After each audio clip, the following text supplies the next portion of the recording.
Alright, this is for a customer. Let's talk about a Kia Sorrento 2016. Let's talk about that. Now, what engines does this vehicle come with? It wouldn't happen to have the 3.5 liter engine, would it? Alright, 3.5 V6.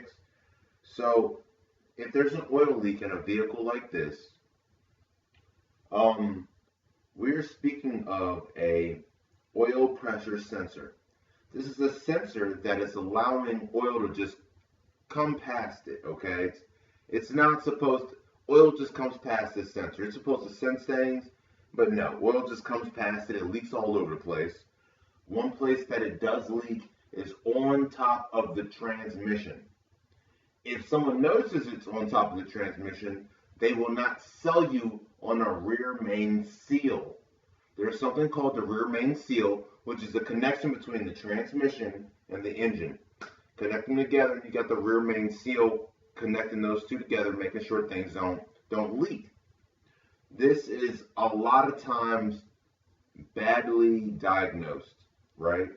You get a new rear main seal, which costs a lot of money, and then it's still not fixed. If you find that oil is sitting on top of the transmission, right, remove the air box that goes to the throttle. Look down there. And if you see that the top of that transmission is oil, there's oil in there, it's not the rear main seal. It is the oil pressure sensor. And the oil pressure sensor, it sits in the middle of the engine by a valley. And the valley has a weep hole. So all the oil that connects there, it comes out the weep hole and it drips on top of the transmission. And then someone who's not really paying attention as well as they could be, they're looking at the bottom of your car and they're saying, hey, that's a rear main seal leak. When really, in a lot of cars, that is usually a rear main seal leak, but not that 3.5 engine. If it's that V6 3.5, nope, I guarantee you that's probably most likely your problem because they've got a very big problem with that oil pressure sensor. Now, with that oil pressure sensor having an issue, um, oil built up in the galleys. There's electrical connectors in those galleys, but it's below the upper intake, all right? So there's an upper intake, so there's an upper intake gasket, and there's a lower intake gasket. To fix this problem, I would need the sensor, upper intake gasket, lower intake gasket, and I'm probably going to use 4 bottles of spray clean to really spray everything out so it doesn't continually drip. If you allow the oil to just sit there where it is, you do the job, you don't clean up, it's going to keep dripping and it's going to keep looking like you've got a problem. You want to nip it in the bud. You want to get rid of that, okay? So that's what we're looking at, all right? And it's called the plenum. So upper intake plenum and lower intake plenum. We need gaskets for that. What are gaskets? They're like big O-rings that seal between two different metals, right?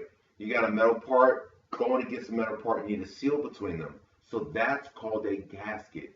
So I would recommend replacing the lower plenum gasket, the upper plenum gasket, replacing the what do you call it, the oil pressure sensor itself, and a bottle or two of brake clean, which is normally now it's like normally like $2 or $3 a can. All right. But that brake clean is how we're going to wash that stuff away. And now we got a, clean area, clean surface. It shouldn't be dripping any longer.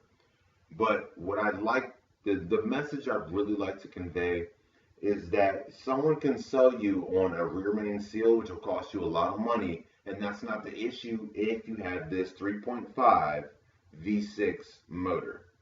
So if you've got that, I'd suggest coming this way. But why wouldn't I, right? So I charge $200 for that. There's a lot involved with this. Now we're disconnecting all the so we're pulling off the cover of the engine. We're disconnecting all the electrical components. We are now taking off the upper plenum, which is a multitude of bolts and gaskets. And we need to be careful. We're on the East Coast. The cars has got a little bit of age on them, but not much. But be careful because anything rubber will split. Anything plastic can split. Any electrical connection, depending on how severe your issue is, it can cause problems.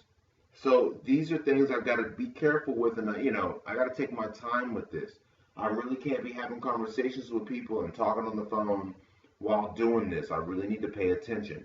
Also, it'd be smart for me to connect my computer to the car. Is the check engine light? Is it not on? See what the car is saying, and then make sure at the end of my job the car is saying the same thing, or maybe it's whatever it's saying is gone. But we don't need to create problems here. When you get this type of work done, you can create more problems, right? So you need to be working with someone who's going to take care, be meticulous, and do it right. It needs to be clean work. There's too much involved between disconnecting hoses, disconnecting wires. When you put things together, make sure things aren't pinched. Make sure the surfaces are nice and clean so that you don't have vacuum leaks. When I say a vacuum leak, if you have a vacuum leak, the engine does not run right. It runs in a way it should not run, and it creates a domino effect, and it kills other parts of the engine. So this is very important. You don't just want some Joe Schmo working on your car, okay? So you want to do a good job. You want everything clean. You want things put back together the way that they should. And your goal is to not crack and break things in the middle of this job. We're on the East Coast. The salt corrodes things so much quickly, okay? And where do we get the salt from? From the winter times here, okay? So this isn't, in my opinion, this isn't a job for anybody. Also, in my opinion, when things go wrong, if you go to a shop it's a big building and it's got all these employees and all that, they have to cover their asses, right? Overhead. If you had something that came into the shop and all it was a fuse, they got to charge you for the labor of the guy. The lights are on, all this and that. I realize that maybe they won't be 100% with you when they diagnose something. So here's what we've got going on for the 2016's 3.5 V6 engine Kia Sorrentos. And these are things I'd like my customers and my friends to know. Hey, this isn't a job for everybody. More than likely, this is what's going on with your vehicle. More than likely, someone's going to say it's a rear main seal. It might look like that, but it's dripping above the rear main seal, okay? When you see that the top of the transmission is wet on the right side, then you know it's this particular issue that I'm speaking of, because they're known to have this issue. Thank you very much. This is Mr. Jones.